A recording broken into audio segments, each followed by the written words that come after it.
Prestigious project ఈ రాష్ట్రంలో అన్ని ప్రాంతాలు సర్వతోముఖ అభివృద్ధి చెందటానికి ముఖ్యమంత్రి గారు పడుతున్న తాపత్రయం కానివ్వండి, లేకపోతే ఆయన చేస్తున్న ఆలోచనలు కానివ్వండి, పోలవరం బనకచెర్ల లింక్ ఉందో ఆ ప్రాజెక్టు నిర్మాణం కానివ్వండి, సర్వే కానివ్వండి, ఇవన్నీ చేయటానికి ఒక కంపెనీని ఏర్పాటు చేయాలని చెప్పేసి జలహారతి కార్పొరేషన్ పేరుతో స్పెషల్ పర్పస్ వెహికల్ ఏర్పాటు చేసేందుకు ఒక ప్రతిపాదన కేబినెట్ దగ్గరికి వచ్చింది. దాన్ని ఆమోదించుకోవడం జరిగిందని చెప్పేసి మనం చేస్తాం. ఈ ప్రాజెక్టు ఎవరు ఊహించిన విధంగా మరి రాష్ట్రంలో ఉన్న జలవనరులన్నింటినీ వినియోగించుకుని అన్ని ప్రాంతాలు కూడా అభివృద్ధి చెందాలనే లక్ష్యంతో ప్రత్యేకంగా రాయలసీమ ఇప్పుడు దాకా ఏదైతే మనం కరువు సీమగా మనం అనుకుంటూ ఉండేవాళ్ళమో దీన్ని రత్నాల సీమగా మార్చాలనే లక్ష్యంతో అక్కడ కూడా పుష్కలంగా నీళ్లు లభించాలనే లక్ష్యంతో ఈ ప్రాజెక్ట్ ని ముఖ్యమంత్రి గారు చాలా సీరియస్ గా తీసుకున్నారని చెప్పేసి తీసుకుంటమే కాకుండా ఈ 4 సంవత్సరాల్లో కూడా ఈ ప్రాజెక్ట్ మీద కన్సిడరబుల్ పురోగతి రావాలనే లక్ష్యంతో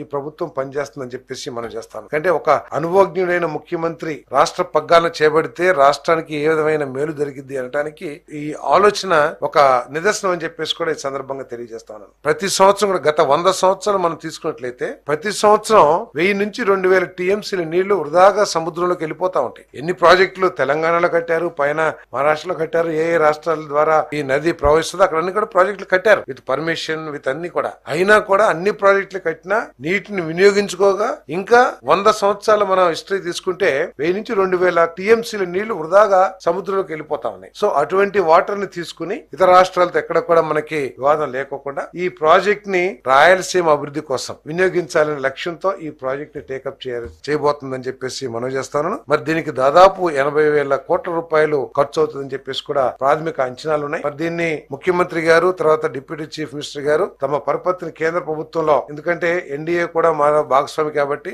ప్రధానమంత్రి గారిని అదేవిధంగా కేంద్ర ఆర్థిక మంత్రి గారిని ఒప్పించి ఈ ప్రాజెక్ట్ ని కేంద్ర సహకారం లేకపోతే ప్రైవేట్ భాగస్వామ్యం రాష్ట్ర ప్రభుత్వం ఏ విధంగా చేయాలనే ఆలోచనతో ఈ కంపెనీని స్థాపించడమే కాకుండా ఈ 4 సంవత్సరాల్లో దీని మీద పురోగతి సాధించాలనేది ముఖ్యమంత్రి గారి లక్ష్యం అని చెప్పేసి కూడా ఈ సందర్భంగా నేను తెలియజేస్తాను.